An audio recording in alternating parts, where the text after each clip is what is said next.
درگاہ پہ جانے سے پہلے ہم نے یہاں پہ لسی تناول کی جو ادا الہی بخش نے ہمیں پیش کی، اور یہ لسی دودھ جو تھا وہ بھیڑوں کا دودھ تھا، جس سے یہ زبردست قسم کی لسی ادا الہی بہن نے پلائی، اور ہمارے گائیڈ بھی رہے، اور یہ سارا ٹرپ ہمیں گائیڈ کروانے میں مین جو کردار ادا کر رہے ہیں ادا شیرمند لانگھو اور غفار بھی لانگھو کی مہربانی سے ہم نے اب دوستوں کو یہ منظر دکھائے۔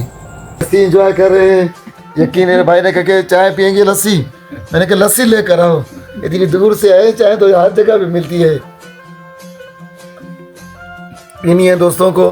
اس کے بعد ہم جائیں گے درگاہ شیر جب کی طرف، انشاءاللہ وہ بھی دوستوں کو نظارہ پیش نظر کریں گے ہمارے یہاں پہ، جس کے پاس ہم ٹھہرے ہوئے ہیں، جن کی مہربانی سے یہ ولاگ بنا رہے ہیں اور دوستوں کو پیش نظر کر رہے ہیں، عبدالغفار لانگھو بھائی، اور خاص طور پہ یہ ادا شہر محمد لانگھو جس کی مہربانی سے ہم یہاں پہنچے ہیں۔ انشاءاللہ جلدی اس درگاہ کی بھی اب دوستوں کو زیارت ہم کروائیں گے۔ ایک خوبصورت زگزگ پہاڑوں سے کراس کرتا ہوا ایک راستہ جو نیمرخ کی طرف جاتا ہے، جہاں پہ یہ درگاہ ہے، اور اس زگزگ پہاڑوں سے گزرے ہیں، اور وہاں پہ اگر فوٹو سیشن نہ ہو تو میں سمجھتا ہوں یہ ٹرپ ادھورا ہے۔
کلات سے نیمرخ کی طرف تقریباً 20 سے 25 کلومیٹر کی مسافت طے کرنے کے بعد ہم بالآخر نیمرخ کے اس علاقے پہ آ کے پہنچے جہاں پہ شیخ رجب بابو الف معروف شیخ جب رحمۃ اللہ علیہ کی درگاہ ہے۔ وہاں پہ ہمیں دیدار بھی نصیب ہوا اور ہمیں حاضری بھی نصیب ہوئی۔ شیخ رجب بابو المعروف شیخ جب کے بارے میں کہتے ہیں کہ اللہ والے تھے، اپنی مستی میں مست، اپنے رب سے اس کے عشق میں مہو رہتے تھے۔ اس کے عشق میں یہ دنیا داری زمانے کے کام کاج سے بالکل دور تھے۔ الہامی طریقے سے اللہ تبارک تعالیٰ نے اس کے رزق میں برکت ڈالتے رہے۔ اس کا ایک سسر ہوا کرتا تھا جس کے ساتھ اس کا بسیرا ہوا کرتا تھا، تو یہ کوئی بھی کام کاج نہیں کرتے تھے۔ تو اس کا سسر اسے کہہ تھک گیا، اپنی بیٹی کو بھی کہا کہ اپنے شوہر کو کہو کہ کام کاج کرے۔ اس کی بیٹی بھی کہتی تھی ٹھیک ہے ابو میں بات کروں گی، مگر یہ اللہ والا بندہ اللہ کے عشق میں مگن تھا۔ یوں ہوا کہ کہتے ہیں کہ ان کو وہاں سے نقل مکانی کر کے کلات جانا پڑا، تو اس کے سسر نے اس کی بیوی کو چھوڑا، کہا کہ تمہارا شوہر تو نکما ہے، اب تم یہیں رہو، اس کے ساتھ رہو، ہم اپنا سامان اونٹوں پہ گھوڑوں پہ گدھوں پہ لاد کے چلے جاتے ہیں۔ تو ایسا ہی انہوں نے کیا، نقل مکانی کی اور اپنے سامان کو اٹھایا، اپنے گھوڑوں میں گدھوں پہ اونٹوں پہ لاد کر پورا سامان لے گئے۔ جو شیخ رجب کا سامان تھا وہ یہیں چھوڑ کے چلے گئے، اور اس کی بیوی کو بھی چھوڑ کے چلے گئے۔ کہا کہ تمہارا شوہر آئے تو اسے کہنا بس ہماری الوداع ہے۔ یہ تو چلے گئے، اس کی بیوی تن تنہا بیٹھی ہوئی تھی، یہ جب واپس گھر آئے دیکھے تو بیوی بیٹھی ہے، کوئی بھی یہاں پہ نہیں ہے۔ ان سے پوچھا کہ یہ سب کہاں چلے گئے؟ کہا کہ آپ کام کاج وغیرہ نہیں کرتے تھے اور ہمارے پاس کچھ ایسا تھا ہی نہیں، تو سب ہمیں چھوڑ کے چلے گئے۔ اس نے کہا کہ بھائی ہم یہیں ہیں، اب کچھ سامان کوئی سواری لے کر آؤ تو ہم بھی یہاں سے نقل مکانی کریں، ورنہ ہم بھی تو بھوکے رہ جائیں گے۔ تو یہ است ملست اللہ والا تھا، تھوڑا اس کے ساتھ بیوی نے ناراضگی کا بھی اظہار کیا، یہ چلے گئے اوپر پہاڑ کی طرف، اور وہاں سے وہ شیر پکڑ کر اس کے اوپر چڑھ کر یہ آ گئے۔ تو اس کی بیوی دیکھ کے ڈر کے بھی گئی اور حیران بھی ہو گئی، بولے یہ کیا ہے؟ بولے آپ نے کہا کہ کوئی سواری لے کر آؤ تو سامان ہم رکھے چلیں، میں لے کر آیا۔ بولے چلو ٹھیک ہے، سواری کے لیے سامان تو آپ لے کر آئے ہو، لیکن رسہ کہاں سے لائیں گے جو سامان باندھیں پھر اس کے اوپر رکھے؟ بولے کوئی بات نہیں، میں جاتا ہوں۔ پھر وہ جبل کی طرف گیا، اس نے 4-5 سانپ پکڑے، بڑے بڑے سانپ، ان کو ایک کونوں سے باندھا گیا، باندھ کر ایک بڑے رسے کی طرح لے کر آیا۔ بیوی دیکھ کے بالکل ڈر گئی، پریشان ہو گئی، بولے یہ کیا کرے؟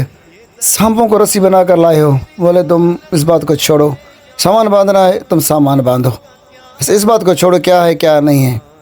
تو اس نے بیوی نے سامان باندھا۔ جب یہ سامان اٹھا کے آ رہے تھے کلات شہر کی طرف، تو یہ سب دو لوگ دیکھ کے حیران ہو گئے کہ بھئی اس کے پاس کوئی سواری بھی نہیں تھی، کس سواری پہ آ رہا ہے اور سامان لے کر آ رہا ہے۔ جب وہ نزدیک آئے دیکھ کے سب ڈر بھی گئے، حیران بھی ہو گئے کہ بھئی یہ کیا، شیر کے اوپر آئے ہو آپ؟ اور جب اس نے رسی کو دریافت کیا وہ سارے سانپ دے، تو یہ سب لوگ حیران ہو گئے۔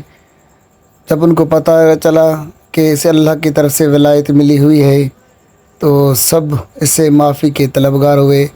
اور اسی طرح شیخ رجب بابو المعروف شیر جب کے نام سے مشہور ہوا۔ شیر جب مطلب شیروں پہ سواری کرنے والے عظیم ہستی۔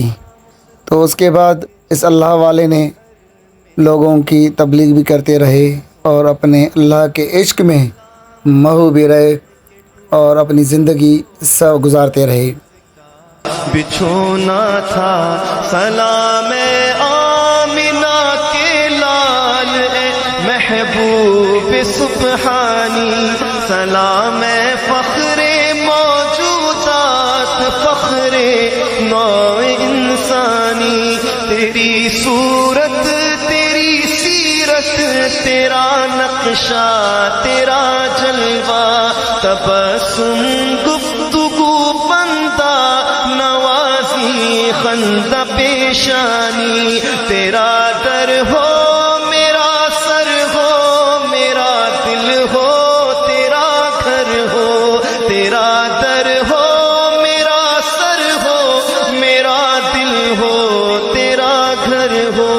تمنا مختصر سی ہے مگر تمہید طولانی، مولایا صلی وسلم دائما ابدا علی حبیبک خیر الخلق کلہم۔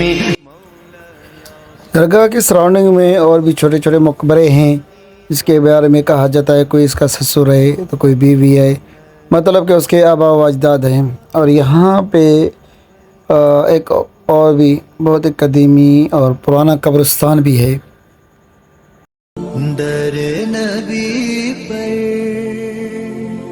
پڑا رہوں گا، پڑے ہی رہنے سے کام ہوگا، کبھی تو قسمت کھلے گی میری، کبھی تو میرا سلام ہوگا، در نبی پر پڑا رہوں گا، پڑے ہی رہنے سے کام ہوگا،